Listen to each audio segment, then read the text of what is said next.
The Oklahoma Sooners defense, it's looking like the best defense in college football after 3 weeks.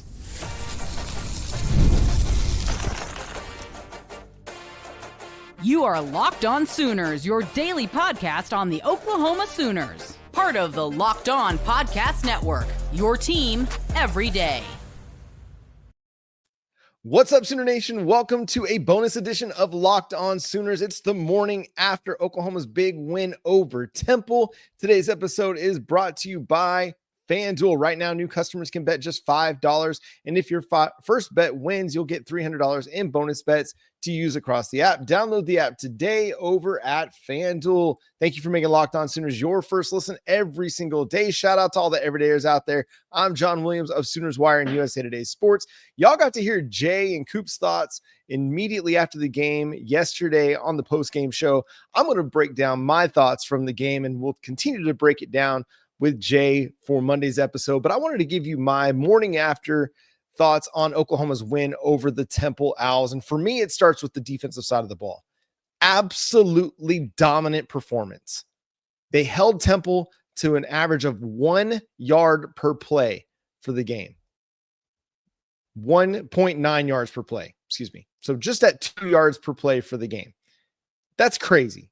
That is an incredible effort. I don't care who it's against. I don't care what team you're playing. This is supposed to be a better Temple team, right? They put up like 97 points in the first 2 games. They were putting up a bunch of yards. They were top 20 offense. Yes, they played Howard. Yes, they played UMass, but you made them look like the Temple of old, the Temple that we're used to seeing, right? This was a dominant performance, dominant physically, dominant at the line of scrimmage, dominant in the blitz game, dominant in pass coverage. Temple had nowhere to go with the ball. They couldn't do anything. There was a run or two here and there. There was a QB read option run that they would pick up some yards. But all in all, I mean, it was an incredibly dominant performance. Oklahoma held them to 1 yard per carry on 27 attempts. Like, that's really hard to do. Temple completed 52% of their passes for an average of 5.6 yards per completion. But I mean, that's not even really what it looks like in a yards per attempt situation. You go by yards per attempt and it's even lower. So like Oklahoma's defense is just doing everything that you'd hope that they would do. They held Temple to 3 of 16 on third down. Only allowed 7 first downs in the game total. One of those was by penalty, so only 6 first downs allowed on offense or by the Temple offense. They only allowed 3 points for the second time this season, and those 3 points, just like it did against Illinois State, came after a John Mateer interception, which we could talk about that, and maybe we'll talk about that more on Monday's show with Jay. But after that interception, what does Oklahoma's defense do? Forces a 3-yard loss, forces a 3rd and 13, gets off the field, forces a field goal. You can't ask for anything more from your defense in that situation. Just absolutely dynamic performance from the Oklahoma defense. I mean, you can't be more impressed with what they've done on that side of the football. You know, they had a number of pressures. They had a number of sacks of Temple quarterback Evan Simon. Let's see, they had, looks like 4 sacks. They came from Reggie Powers III, Taylor Heim and Taylor Wine each had half a sack. Michael Boganowski had a half sack. Just 11 tackles for loss, 4 pass breakups, 3 quarterback hits, a forced fumble.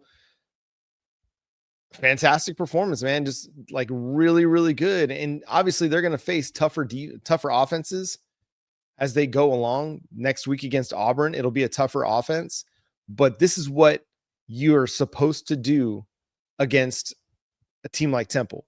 You're supposed to put out a dominant performance. You're supposed to have a game where if you allow any points, it's because they already started with the ball in scoring range, which is what happened on Saturday. They already started in scoring range. And again, Oklahoma's defense did exactly what it was supposed to do. I predicted they might allow 10 points in this game, and they did not. Even when they went deep into the defensive arsenal, and allowed a lot of guys to play. I mean, they played 29 players on defense on Saturday. The aggression, the intensity, the energy, it stayed at a 10.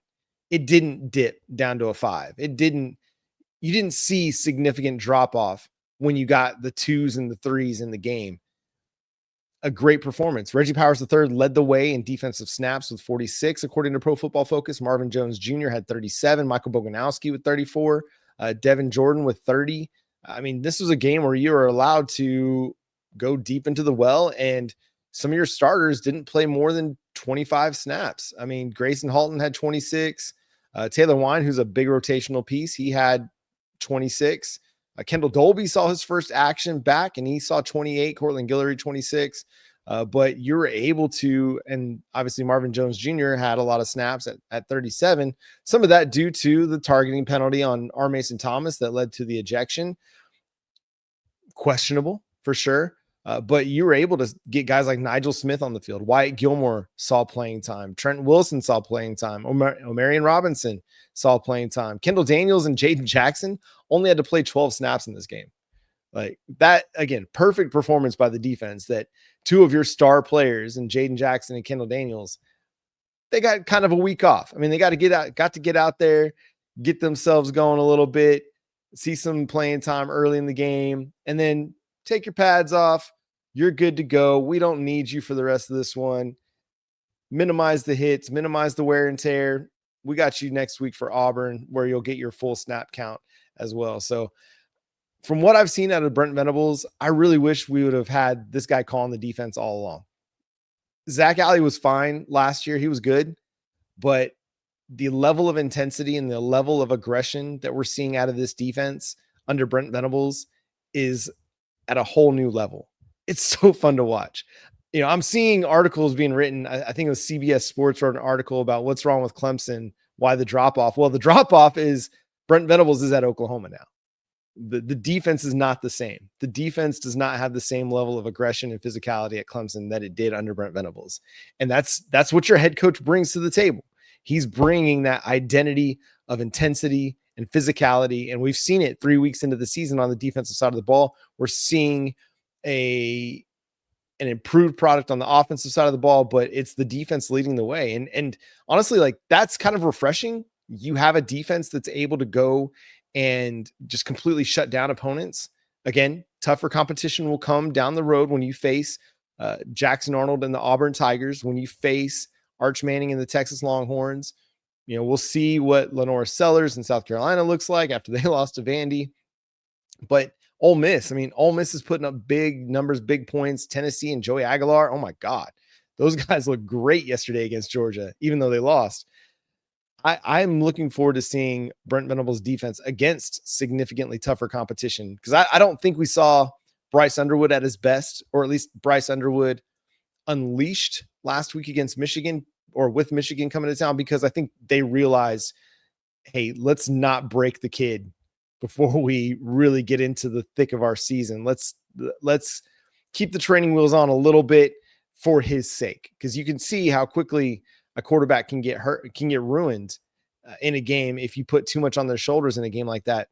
But I think that's a credit to Brent Venables' defense, and what they were able to do early in that game is, hey, you don't really want to drop back Bryce Underwood, 40 times in this game and try to win. That's just not going to be a recipe for success. So A+ marks from the Oklahoma Sooners defense. Love what they're doing so far. We'll continue to see how they perform as they go, but like what you're seeing, got to keep proving it every single week. Got to keep showing that you're that team every single week, especially as you get into SEC play starting next week in week 4. And then again, you're going to have a tough schedule down the road. We're going to talk running back.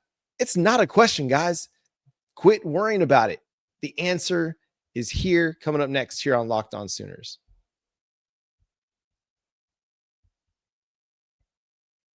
Caffeine just got a flavor upgrade. 5-hour energy shots deliver tasty caffeine in 17 bold flavors. Each 2-ounce shot packs the caffeine of a premium 12-ounce cup of coffee, plus B vitamins and nutrients with 0 sugar and 0 crashes. What I love most is how portable they are. Big taste, tiny shot. You can take it anywhere and get the boost you need it.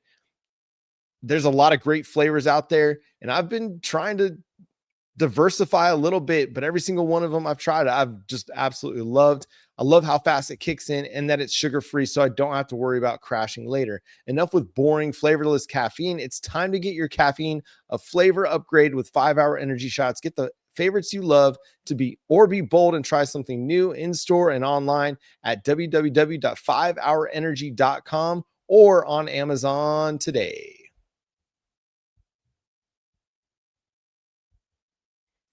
Thanks again for making Locked On Sooners your first listen every single day. Shout out to all the everydayers out there. Tune in and subscribe to the show wherever you get your podcast. We're part of the Locked On Podcast Network, your team every day. Again, we'll be back on Monday morning to talk all of this outcome with Jay. We'll have our thoughts together and break the game down even further. But I wanted to share my thoughts. And then you'll have the live show, the SEC Squad live SEC reaction show on Sunday. It goes live at 11 Central. So make sure you tune in for that. It's a great discussion. And I know that they're going to have a lot to say about Arch Manning and the Texas Longhorns. Have a lot to say about that Georgia-Tennessee game or the Texas A&M Notre Dame game or the Ole Miss Arkansas game. I mean, yesterday was a crazy day in college football. A lot of fantastic football action and great games that came down to the wire, came down to the final 2 minutes, but a lot of really fun football was played.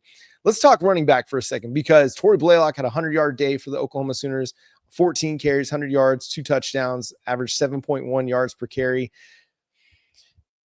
There's still a lot of talk about Jaydn Ott. There's still a lot of discussion about what's going on with Jaydn Ott. Why is Jaydn Ott not getting a lot of run? And I think it's really simple, guys.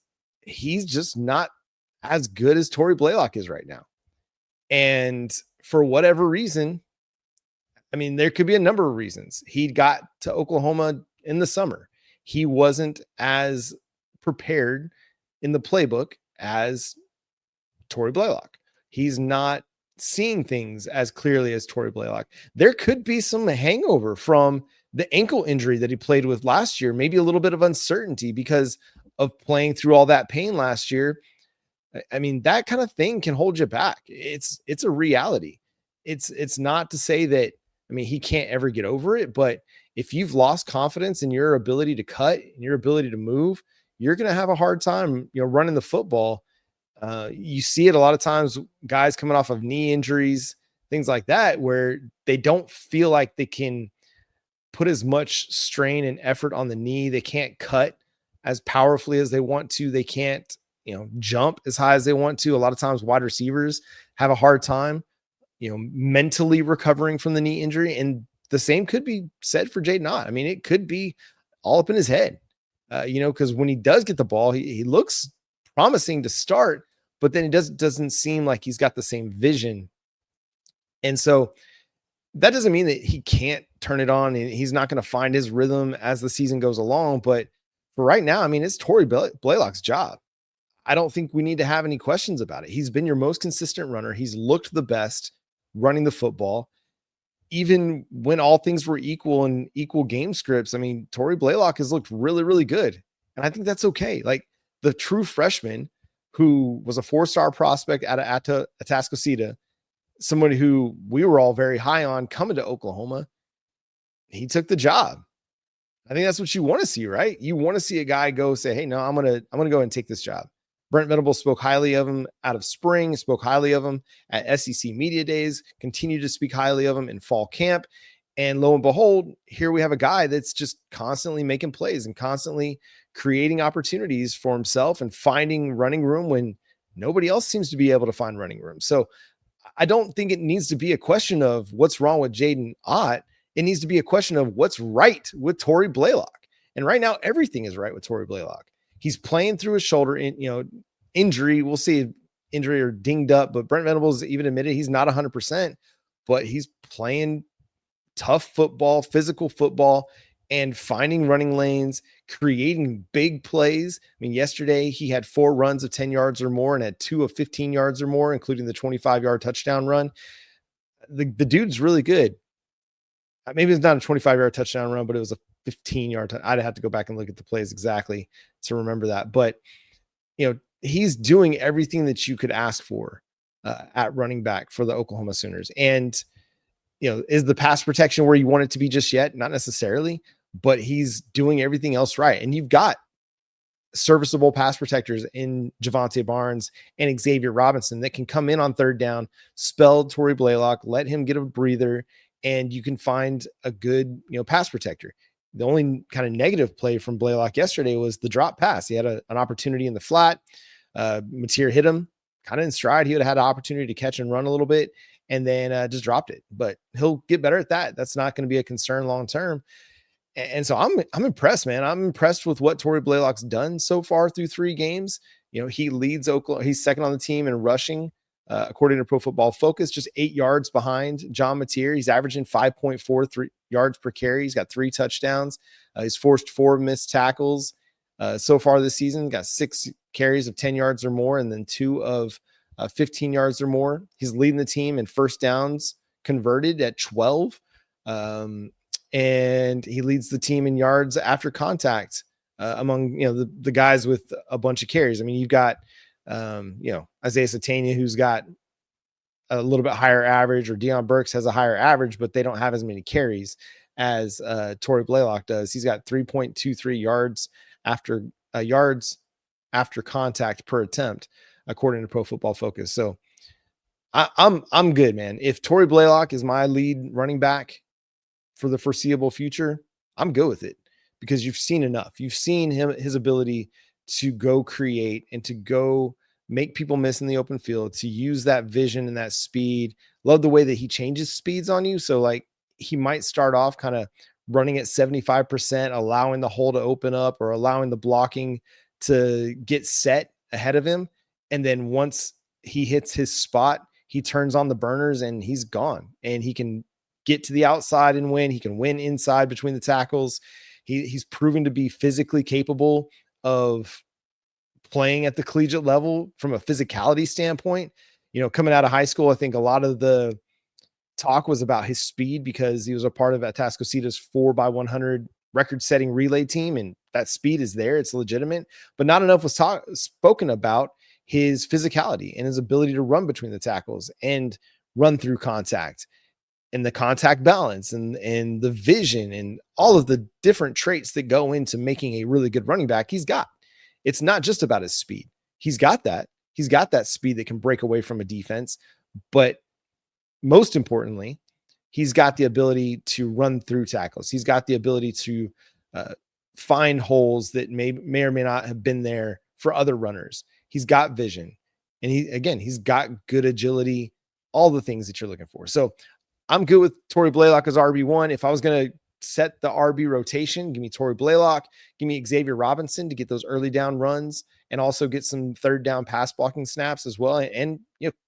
receiving snaps. He's a good receiver out of the backfield. That being like 6'3", 235, 240 as a running back, the Derrick Henry mold, you don't necessarily consider a guy that size to be a quote unquote receiving back, but he's proven in just over a year, maybe like 6-7 games of college football experience, that he's a good receiving back. So feel free to throw him the ball out of the backfield more, because I think he does a great job. He had a touchdown reception, drew a defensive pass interference against Temple yesterday. It helped them get a third down. So that's a guy that you can continue to throw out there in third down situations. I think Javonte Barnes, obviously, is still really good third down running back, and he can catch the ball out of the backfield for you as well. So to me, like, it's Tory Blaylock, it's Xavier Robinson, Javonte Barnes, and then it's Jaydn Ott. Like, until Jaydn Ott is able to do enough in practice to work his way up the depth chart for whatever reason, or finally show something in the games consistently, he's just going to be an RB4 for me. And that's kind of sometimes the way it goes. Whether it was I'm not going to sit here and say it was a misevaluation, because everybody that throws on the tape talks about Jaydn Ott as being a future NFLer. It simply could be that he's just not as up to speed as the other guys, because he missed spring ball and he missed, big chunks of the off-season meetings and off-season workouts and all that. It could be the ankle injury has a little bit of PTSD, and he's just not as comfortable running right now because of that ankle injury. And it just could simply be the wear and tear. I mean, that's the dude that had 3,000 total yards, 3,000 total yards, 33 touchdowns for Cal over 3 years. And there's a lot of wear and tear on his body. Is that it? I mean, it could be a combination of all those things. We'll just kind of have to wait and see. I mean, his time at Oklahoma is not done at all. They still got 9 games left this season, and it's still a lot of time where he can put some things together. They've got Auburn this next week, and I think you just got to roll with Tory Blaylock. He gives you your best chance to win. And then you've got a bye week, and then you got Kent State. And there's still opportunities to kind of get him up to speed by the time you go into the Red River Showdown against Texas, where he could become a big factor for you. So we'll just see what they do at running back with Tory Blaylock and with Javonte Barnes, Xavier Robinson, Jaydn Ott. We'll just kind of see how it all goes. Coming up, we'll talk about the wide receiver room, because amid the John Mateer discussion, amid the running back discussion, what's happening at wide receiver is quite fascinating. We'll discuss that coming up next here on Locked On Sooners.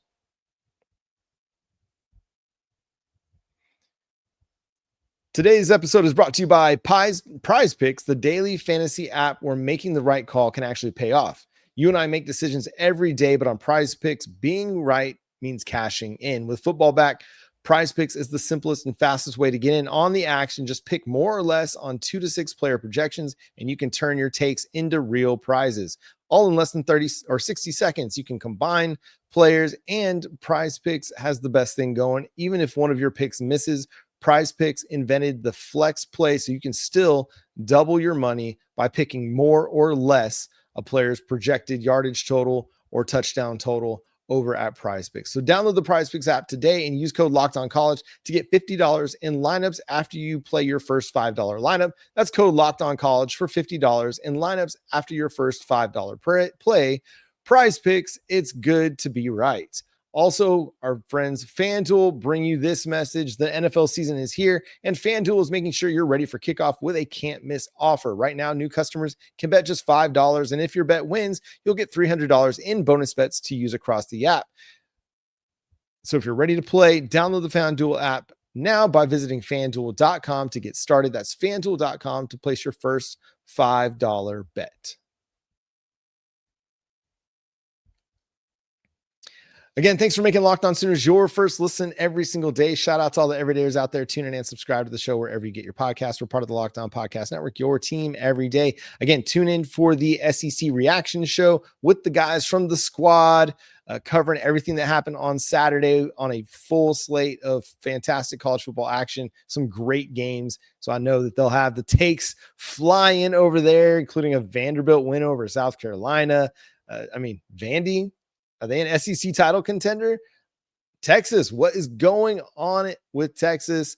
Florida, oh my gosh. DJ Lagway with 5 interceptions. Jeez, man, that's rough right there. But make sure you're tuned in for the live show. Be a part of the chat. You'll have a great time with the squad. The wide receiver room has been a fascinating discussion point all offseason long, right? Because after what happened last year with losing 6 guys to injury and not really getting great production, we're seeing the wide receiver depth really take over so far in 2025. Through 3 weeks, you've had 3 different leading receivers. You had Keontez Lewis in week 1 lead the team with 9 catches for 119 yards and 2 touchdowns. In week 2, it was Deion Burks with like 7 for 107 and a touchdown. Well, then in week 3, Isaiah Sategna led the way in receiving for the Oklahoma Sooners. He had 7 catches for 97 yards, no touchdowns, but then he also ran. Maybe they called that a pop pass, but I thought he had a reverse that he took for a big yardage, but maybe they called that a pop pass and didn't give him the rushing yardage credit there, but just looked really good. I mean, that was his best game, I think, complete game as a Sooner so far, looking like a guy that can be that possession type receiver for you out of the slot. It's going to be interesting to see what happens because Keontez Lewis took a big hit, man. I don't know how that didn't get called for targeting or at least reviewed for targeting. I get that the guy was trying to make a play on the football. I think the football was like secondary to him in that moment, and how they didn't review that or question that for targeting. How the broadcast didn't even talk about targeting in that one. That one baffled me. only until like they heard Oklahoma fans booing did they ever bring it up. So I don't know, man. It was really a weird targeting review day.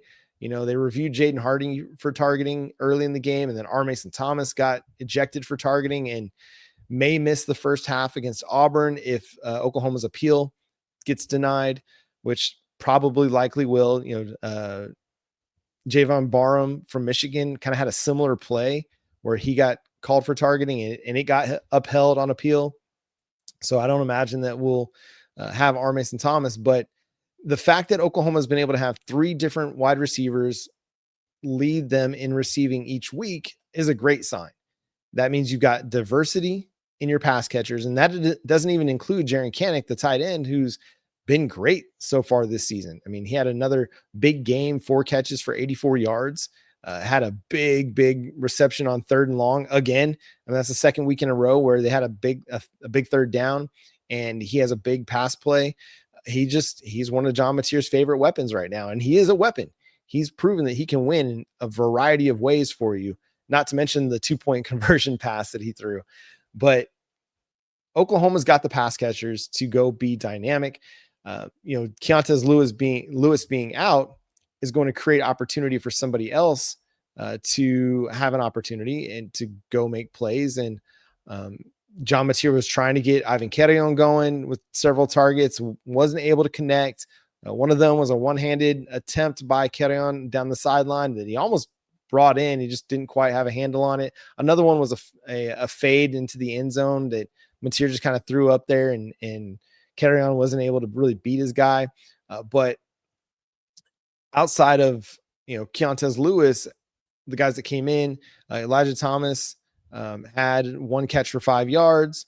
Zion Kearney had, 2 receptions for 31 yards in the game. And I think, to me, he's probably the most likely right now to take over at outside wide receiver if Keontez Lewis isn't able to go next week. And that's not considering Giovanni Gibson's timeline. I mean, he warmed up again with the team against Temple yesterday. And I still kind of think that Kent State is probably the right timeline for him, but we'll see what he does this week in practice and how he goes through warmups next week. If he goes through warmups next week, goes through practice and doesn't have any other setbacks, he could be ready to start for you on the outside opposite of Deion Burks. But if not, then Zion Kearney is a guy that can go make plays for you. He did it against Navy. He's done it, in the limited time this year, kind of getting thrusted into the action yesterday against Temple. But I mean, I like Zion Kearney. I think he's got that dynamic ability to make plays for you in the passing game. I mean, he had 10 pass snaps where he was a receiver out there. 8 of those came in the slot, 2 of them out wide. But again, I think he's got an ability to be a starting wide receiver for this Oklahoma Sooners offense. Good size, good route running ability, good ability to make plays down the field and make plays after the catch. And so we'll see what happens out there. And we haven't really talked about John Mateer, but the dude's just good. He's just a good player, solid player. Interceptions this season, I don't really think are on him. I mean, he's thrown into some tight windows, some tight spaces. Maybe don't lead your wide receiver into a potentially big hit like that. Again, probably should have been reviewed for targeting, but he's just been so good. The second and third quarter were not his best moments there, but I thought overall, he was solid. I think he could have been better at times. He started the game 10 of 12 for 118 yards. In the second quarter, he was 6 of 13. And then, in the third quarter, he was 4 of 10, and then kind of turned things on kind of later or after that first drive in the third quarter, had a much better second drive. But there's a stretch there in the second and third quarter where he just wasn't necessarily locked in or they weren't operating at their potential. You know what I mean? It was just not in sync. The passing game wasn't in sync. He was getting passes batted down, passes were getting dropped. He wasn't incredibly accurate during that stretch, but then that final drive that he had, I mean, he looked really good. He might just be a hot and cold passer at times,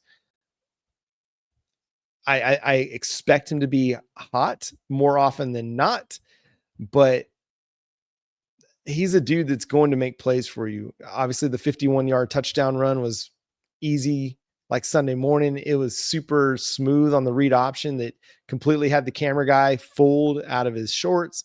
And there was a wide open hole for him to run through. There was no defender that could even touch him. And then he's got the ability to break, sacks in the pocket, break tackles in the pocket, find room running outside. He's a smooth man. He's a smooth operator. He's a confident player. He's comfortable in the pocket, comfortable with what he's seeing. And so you kind of live with some of the inaccuracies sometimes, but again, some drop passes, some inaccuracy led to a little bit of a muddled second and third quarter, but ultimately it didn't matter because Oklahoma was running away with the game as it was.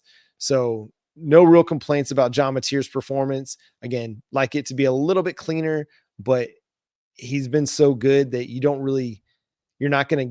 may not need perfect performances out of him because he's good enough on enough drives that it's scoring enough points for you as a team. So again, zero complaints there, but that's going to do it for this bonus edition of Locked On Sooners, giving you my morning after the game thoughts here. We'll continue to try to do this here and there throughout the season, depending on what's going on with the schedule, what's going on with writing responsibilities over at Sooners Wire. You can read my work covering the Sooners over at Sooners Wire. You can check out Jay at Unfair Sports over there. Make sure you're tuned in for the SEC reaction show live starting at 11 Central Time, getting you ready for NFL Sunday. They'll go for an hour right before NFL kickoff. So a great way to start your football Sunday. Make sure you follow the show at Locked On Sooners on all of your favorite social media platforms. Subscribe to the show wherever you get your podcasts, and on YouTube, hit that notification bell to let you know when new episodes drop. Hit the like button as well to help other people find Oklahoma content. And make sure you let us know. I posted a little post over on YouTube. What was your biggest takeaway from Oklahoma's win over Temple? Let us know that, and we'll read some of the best takeaways this week on the show. But until next time, for my buddy Jay Smith, I'm John Williams. Boomer Sooner.